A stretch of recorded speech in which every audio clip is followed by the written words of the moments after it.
नमस्ते व्यूअर्स। आज मैं लेकर आई हूँ वीडियो राहु के ऊपर। जो राहु है वो 14 जून से अपनी मीन वैल्यू से कृतिका नक्षत्र से भरणी नक्षत्र में आ चुके हैं। जब अब तक वीडियो पहुँची होगी वो आ चुके होंगे। तो राहु जो है हम उसको बोल सकते हैं कि master of illusion, great magician और एक मायावी प्लैनेट है। वैसे तो राहु महाराज मेष राशि में कब के आ चुके हैं, मगर उनका नक्षत्र जो था वो कृतिका की फर्स्ट पदा था। तो उसमें जो है वो हमें उतने रिजल्ट्स राहु के नहीं मिल पा रहे थे, क्योंकि जो कृतिका नक्षत्र है वो कहीं ना कहीं सूर्य का नक्षत्र है और सूर्य के साथ राहु को कभी भी बनी नहीं है, ना बनेगी। ठीक है, तो सूर्य के नक्षत्र में राहु जो है वो अपने जितने रिजल्ट्स देने हैं वो रिजल्ट्स नहीं दे पाए। अब जो बोलते हैं ना कि अब जो है वो खेल शुरू होगा राहु का, जो उसका मतलब उसका प्रॉपर जो उसका स्वभाव है राहु का वो अब उजागर होगा। तो सबसे पहले हम समझते हैं कि ये भरणी नक्षत्र, तो भरणी नक्षत्र क्या है, तो एकदम ये नक्षत्र हम बोल सकते हैं वेरी ऑकल्ट नक्षत्र। ये जो नक्षत्र है ये material plane as well as spiritual plane में भी ये नक्षत्र जाना जाता है। तो ये जो भरणी नक्षत्र होता है वो होता है एक तो सेंस ऑफ ट्रांसफॉर्मेशन इसमें होता है। एग्जैक्टली क्या होता है कि एक दूसरे रेल्म से एक अलग रेल्म में आना, जैसे कि एक आत्मा कहीं कोई और दुनिया में थी सोल, और वो वापस इस दुनिया में आएगा, जैसे पृथ्वी पर आएगा, तो उसको एक ज़रिया चाहिए, उसको एक वे चाहिए। और वो वे क्या है, तो उसको बोलते हैं कि माँ की जो मतलब पर्सनल ऑर्गन होते हैं, फीमेल ऑर्गन पर्सनल, ये उसका सिंबल है भरणी नक्षत्र का।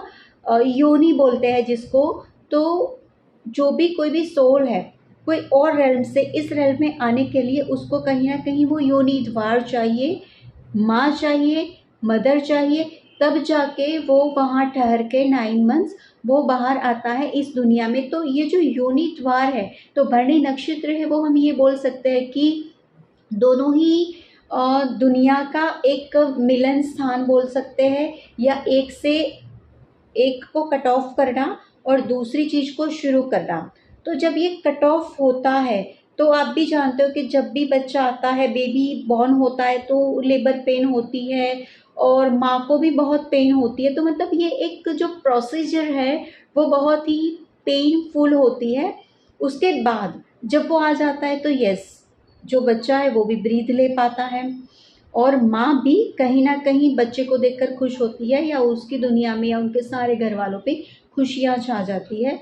और दूसरी साइड हम ये भी बोल सकते हैं कि इतनी मेहनत करने के बाद भी जो वो बच्चा है वो अगर नहीं रहा या उससे कोई रिजल्ट नहीं मिला, तो वही चीज़ जो होती है वो सैडनेस में कन्वर्ट हो जाती है। तो ये जो भरणी नक्षत्र है इसको बहुत ही केयरफुली, टेक्टफुली, इसमें राहु के आने से नेटिव को बहुत ही अपने कर्मा जो करेगा वो सोच विचार कर भरणी नक्षत्र जो है उसका जो देवता है वो भी है यमराज, जो कि सूर्य पुत्र है और धर्म को मानने वाले हैं। उनका नाम है धर्मराज। इट्स मीन्स कि धर्म पे चलने वाला, कुछ न कुछ रूल्स रेगुलेशंस एथिक्स इसके लिए बहुत ज़रूरी है।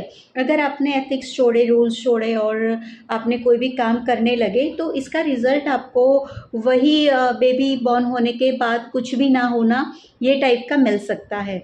दूसरा, इसका जो राशि लॉर्ड है, एरीज राशि में आता है ना भरणी नक्षत्र, तो वो है मार्स, जो कि मार्स जो है वो मार्शल एनर्जी है, एंड जो भरणी नक्षत्र है वो फेमिनाइन एनर्जी है।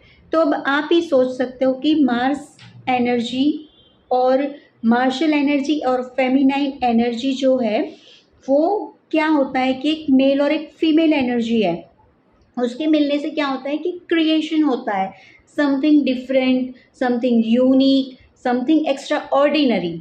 तो एक ये क्रिएशन है। तो ये जो भी लोग तंत्र की, ऑकल्ट की और कुंडलिनी की जो प्रैक्टिस करते हैं, मेडिटेशन की प्रैक्टिस करते हैं, उन लोगों के लिए ये जो टाइम है 14 जून से लेकर 15 मार्च 2023 तक का बहुत ही बेहतरीन जाने वाला है प्रॉपर ऑकल्ट और तांत्रिक और ज्योतिषियों के लिए। तो ये बहुत ही बढ़िया समय है, बोल सकते हैं कि एक साधना का समय है। अब जो राहु है, हम राहु की बात करते हैं तो राहु है वो इलेक्ट्रोमैग्नेटिक वेव्स है जो कि डिजिटल प्लेटफॉर्म पे यूज़ होता है। Mobile each and every brilliant technology, advance scientific exploration के लिए जिसका हम यूज़ करते हैं, या राहु के बिना पॉसिबिलिटी नहीं है कोई भी बाउंड्री क्रॉस करना, वो राहु के बिना पॉसिबिलिटी नहीं है। और राहु को भरणी नक्षत्र में जो जुपिटर है वो उसका, सॉरी वीनस है वो उसका मतलब दोस्त है, उसके साथ उसकी बहुत ही अच्छी पड़ती है। और 14 को पर्टिकुलर जब ये राहु ट्रांजिट हो रहा है तब मंगल और राहु की डिग्री भी करीबन करीबन बहुत ही करीब की है। तो कुछ ना कुछ तो ऐसा क्रिएशन ज़रूर होगा कि जो दुनिया को बदल देगा, या कोई ऐसा क्रिएशन या न्यू कोई भी मतलब बोल सकते हैं कि एक लाइफ चेंजिंग एक्टिविटी हो चुकी होगी, बस वो बाहर आएगी जब जब भरणी नक्षत्र वो क्रॉस करके अश्विनी में जाएंगे, उसके दौरान ये रिसर्चेस वगैरह चलता जाएगा। तो ये साइंटिस्ट के लिए भी ये जो समय है वो बहुत ही अच्छा समय है। दूसरा, हम आप बोलेंगे कि ये तो साइंटिस्ट और एस्ट्रोलॉजर्स की बात कर रहे हैं, ऐसा नहीं है। जो नॉर्मल पर्सन है उसकी लाइफ में ये कौन से हिस्से पर कहाँ पर असर करेंगे, तो ये जो है वो उनके फैमिली लाइफ पे और उनका जो 7वां भाव है, क्योंकि काल पुरुष की कुंडली में जो वीनस है वो दूसरे भाव और 7वें भाव के स्वामी बनेंगे। तो जो दूसरा भाव है वो होता है फैमिली का, फाइनेंस का, आपकी खाने की रुचि बताता है, आपका वे ऑफ टॉक बताता है कि आप किस तरह से बात करते हो, आपकी स्पीच कैसी है, आप कैसे इंटरेक्शन करते हो, आपके फैमिली के साथ आप कैसे रहते हो। और जो 7वां भाव है वो है आपका स्पाउस का, आपके लाइफ पार्टनर के साथ साथ आपके बिजनेस के पार्टनर का भी है, आपकी डेली बेसिस की इनकम है, और आपका जो सोशल लाइफ है, आपकी जो इमेज है समाज में, उसका वो भाव है। तो ये लाइफ एरिया में नॉर्मल पर्सन की ये इफ़ेक्ट करेगा। इट्स मीन्स कि बिज़नेस है, हम जॉब भी देख सकते हैं इससे। तो बात यह है कि बिज़नेस चेंज हो सकता है, उसमें आप काफ़ी एक्सपांसन कर सकते हो, फैमिली इंक्रीज हो सकती है। और साथ के साथ दूसरा जो लिमिटेशन वाला पार्ट होगा वो ये होगा कि मैरिटल लाइफ जो है वो कहीं ना कहीं सफ़र करेगी। अगर आपने एक दूसरे को लाइफ पार्टनर ने अंडरस्टैंड नहीं किया तो मे बी वहाँ कहीं ना कहीं कोई एक्स्ट्रा पर्सन की एंट्री हो सकती है, एक्स्ट्रा मैरिटल हो सकता है, और लाइफ में कहीं ना कहीं कोई प्रॉब्लम आ सकती है। तो लस्टी नेचर जो है वो इस टाइम के दौरान प्लीज़ प्लीज़ प्लीज़, जिनका भी 2nd और 7वां भाव भरणी नक्षत्र के साथ जुड़ा होगा, राहु के साथ जुड़ा होगा, वीनस के साथ जुड़ा होगा और मार्स के साथ जुड़ा होगा, इन लोगों को बहुत ही केयर करनी पड़ेगी। दूसरा, जिनकी वीनस की महादशा होगी, राहु की होगी, उन लोगों को ये ज़्यादा इम्पैक्ट करेगा। इनफैक्ट अंतरदशा में भी ये जो है वो इम्पैक्ट करेगा। तो ये जो समय है, ये समय दौरान आपको रेमेडी क्या करनी है, तो रेमेडी में आपको करना है दुर्गा सप्तशती का पाठ जो आता है वो अगर हो सके तो आप हर शुक्रवार को कीजिए, या सुबह आप मोबाइल में भी लगा सकते हो, काफ़ी लंबा पाठ है। तो अगर कुछ ना हो सके तो सिर्फ और सिर्फ देवी कवच या दुर्गा कवच तो आप ज़रूर कीजिएगा। तो बस अब मैं ये वीडियो लंबी हो जाएगी तो इसको समाप्त करूँगी। और दूसरा, फाइनेंशियल और शेयर मार्केट और इन्वेस्टमेंट के लिए भी मैं आपको बता दूँ, क्योंकि राहु इस पे बहुत ज़्यादा इम्पैक्ट करेगा।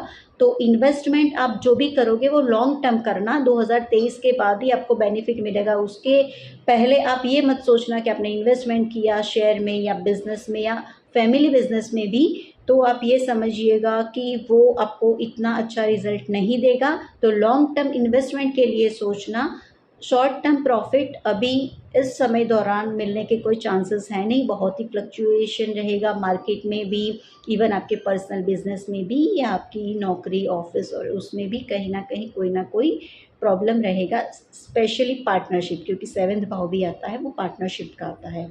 सो प्लीज़ केयरफुल इन्वेस्टमेंट करने से पहले। और नमस्ते, इजाज़त चाहूँगी। Thank you so much.